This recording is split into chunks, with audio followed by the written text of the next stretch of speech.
ভারতের প্রধানমন্ত্রী জনাব নরেন্দ্র মোদীকে বিএনপি বাংলাদেশে তার শপথের সময় আমন্ত্রণ জানাচ্ছে। এটা নিয়ে ফেসবুকে বেশ সরগরম অবস্থা দেখছি। মানে কেউ কেউ আছেন বাংলাদেশে, প্রায় বলি যে ভারতের সাথে যুদ্ধ বাঁধিয়ে দেয়াই মনে হয় আমাদের উচিত, পারি না আর না পারি, ভারতের 7 সিস্টার্স আলাদা করে দিতে হবে, বিচ্ছিন্ন করে দিতে হবে, এসব আলাপ করেন। ইভেন এমন একজন পার্লামেন্টেও গেছেন। এগুলোর প্রতিবাদ আমরা খুব শক্তভাবেই আগে করেছি। এখন প্রশ্ন হচ্ছে, বিএনপি কি অপরাধ করলো? বা যেভাবে এটাকে ফ্রেম করার চেষ্টা করা হচ্ছে, সেই ফ্রেমিংটাও কি ঠিক আছে? নতুন সরকারের সাথে, বিএনপি সরকারের সাথে ভারতের সম্পর্ক কেমন হওয়া উচিত? এই আলাপগুলো একটু করা দরকার। ঘটনা হচ্ছে, জনাব নরেন্দ্র মোদী না, 13টা দেশের সরকার প্রধানকে বিএনপির পক্ষ থেকে ইনভাইট করা হবে, এরকম নিউজ আছে। চায়না, পাকিস্তান, টার্কি, আমাদের সার্ক এরিয়ার অন্যান্য দেশ আছে।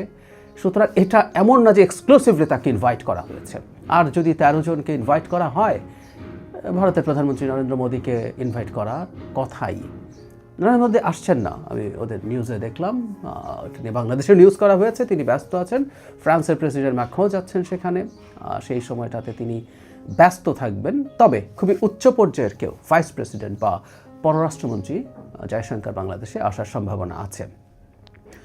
এগুলো সবগুলো positive gestures. Even Begum Khaleda Zia মারা যাওয়ার পর জয়শঙ্কর এসেছিলেন, আসার পরে জনাব নরেন্দ্র মোদীর শোকবার্তা জনাব জয়শঙ্কর তারেক রহমানের কাছে পৌঁছে দিয়েছিলেন। এগুলো আমরা দেখেছি, এগুলো খুবই পজিটিভ জেস্টার্স ছিল।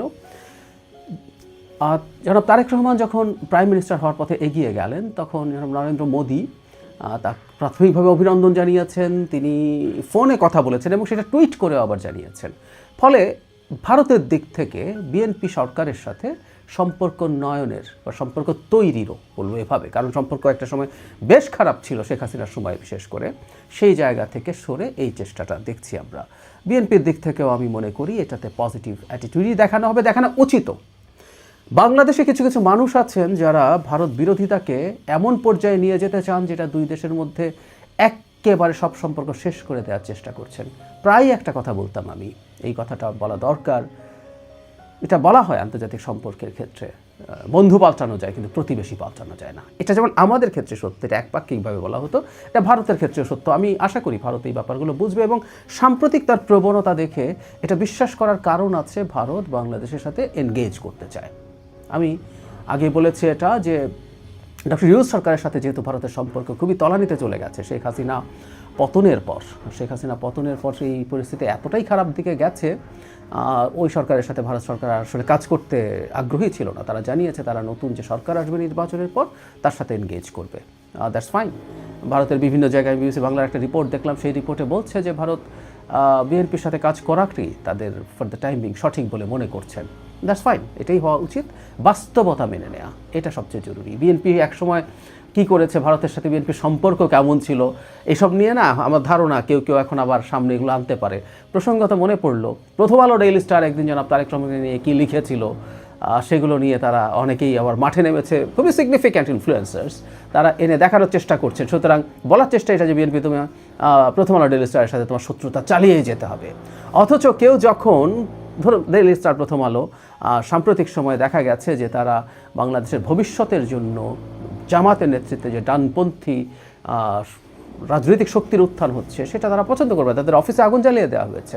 সো তাদের এক ধরনের অ্যালাইনমেন্ট বা প্রচ্ছন্ন, আমি খুব প্রকট কিছু না, সমর্থন বিএনপির প্রতি ছিল বলে মনে হচ্ছিল, সেটার প্রেক্ষিতেই তারা এটা করেছে। ঠিক একই কাজ এখন ভারতের ক্ষেত্রেও হতে পারে।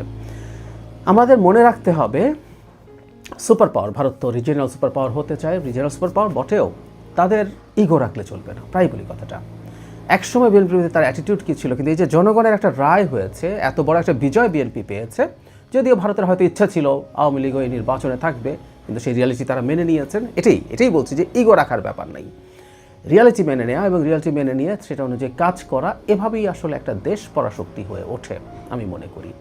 সুতরাং ভারত তার সঠিক কাজ করছে, তারা বিএনপির সাথে খুব কর্ডিয়ালি এনগেজ করার চেষ্টা করছে। একই কথা বিএনপির ক্ষেত্রেও প্রযোজ্য। বিএনপিরও ভারতের সাথে সব রকম সম্পর্কে যাওয়া উচিত হবে, সব রকম এনগেজমেন্ট পুনঃস্থাপন করতে হবে। পুনঃস্থাপন এই অর্থে বলছি, ডক্টর ইউনূসের সময় এটা খুবই তলানিতে গেছে। তবে আমি প্রায় বলি ডক্টর ইউনূস একটা বেঞ্চমার্ক তৈরি করেছেন, এবং জনাব তারেক রহমানকেও সেটা মোটা দাগে ফলো করতে হবে। তার যে সংবাদ সম্মেলন হয়েছে সেখানে আমরা দেখেছি যে একজন সাংবাদিক এই ভারতের সাথে সম্পর্কে প্রশ্ন জিজ্ঞেস করেছিলেন, তখন তিনি তার ইন্টারেস্টের মানে বাংলাদেশের জনগণের ইন্টারেস্টের কথা বলেছেন, এবং এর পরবর্তীতে জনাব আমির খসরু মাহমুদ চৌধুরী সেটাকে আরও ব্যাখ্যা করেছেন, যেখানে নিজের দেশের স্বকীয়তা, স্বার্থ, ডিগনিটি এগুলো বজায় রেখে এক দেশ আরেক দেশের সাথে এনগেজ করবে, সেটা হওয়া উচিত হবে। সুতরাং ভারতের সাথে শেখ হাসিনা যা যা করেছেন, তারেক রহমান সেটা করতে যাচ্ছেন না ফর শিওর। কোনোভাবেই বাংলাদেশের ভবিষ্যতে কোনো সরকার ওই রকম হয়ে আসলে ক্ষমতায় টিকতেও পারবে না। আর এই বাস্তবতাও ভারত মেনে নেওয়া উচিত।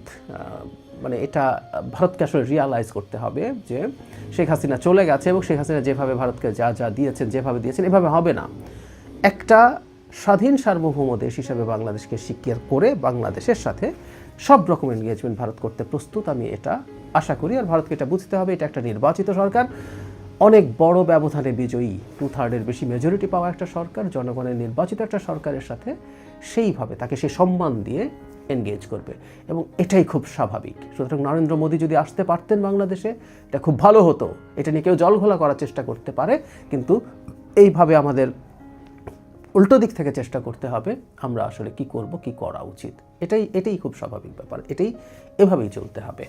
আর মানে খুব ইন্টারেস্টিংলি মানে কিছু অ্যাক্টিভিস্ট এটা নিয়ে বললাম না যে শত্রুতা বাঁধিয়ে দিতে চায়, কিছু পলিটিক্যাল পার্সনও করতে চায়।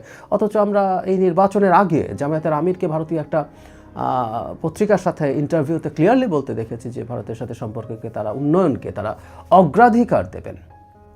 কোনো সমস্যা নেই, এতে কোনো সমস্যা নেই, এই জিনিসগুলোই থাকার কথা, অগ্রাধিকার থাকবে। আবারও বলছে একটা বটম লাইন আছে, এটা হাসিনা যা করেছে সেভাবে না। হাসিনার মতো করতে গেলে, হাসিনার কাছাকাছি কিছু, অর্ধেক কিছু করতে গেলেও অনেক বড় বিপদ হবে, এতে দেশের ক্ষতি এবং রাজনৈতিকভাবেও দলগুলো ক্ষতিগ্রস্ত হবে। তবে একটা কথা একটু মনে রাখা দরকার, বাংলাদেশ ভারতের রাজনীতিতে, ভারতের ডোমেস্টিক রাজনীতিতে ইস্যু হিসাবে থেকে যাবে, বাংলাদেশেও ভারত ডোমেস্টিক রাজনীতির ইস্যু হিসাবে থেকে যাবে। আমরা একটা জিনিস এক্সপেক্ট করবো, এই ব্যাপারে আমি আসলে খুব আশাবাদী নই, ভারতের দিক থেকে পলিটিক্যাল রেটরিক অন্তত এমন হওয়া উচিত না যেটা বাংলাদেশের মানুষকে উস্কে দেয়। বিশেষ করে পশ্চিমবঙ্গের বিধানসভা নির্বাচনকে সামনে রেখে বা অন্যান্য জায়গায়ও এই প্রবণতা তাদের আছে। তারা বিশেষ করে ক্ষমতাসীন দল বিজেপির এই ধরনের রেটরিক ব্যবহারের প্রবণতা আছে। তারা এই ব্যাপারগুলোতে সতর্ক হওয়া উচিত হবেন, যাতে সম্পর্কটা অন্তত কাজের দিকে যায়। কিছু রেটরিক থাকুক, কিন্তু সেটা যেন খুব অ্যাগ্রেসিভ না হয়, এবং সেটা রেটরিকের পর্যায়ে। That's important. পলিটিক্স অনেক সময় রাজনৈতিক দলগুলো এমন কথা বলেন যেগুলো আসলে তারা মিন করেন না, কিন্তু ভোটের জন্য বলতে হয়।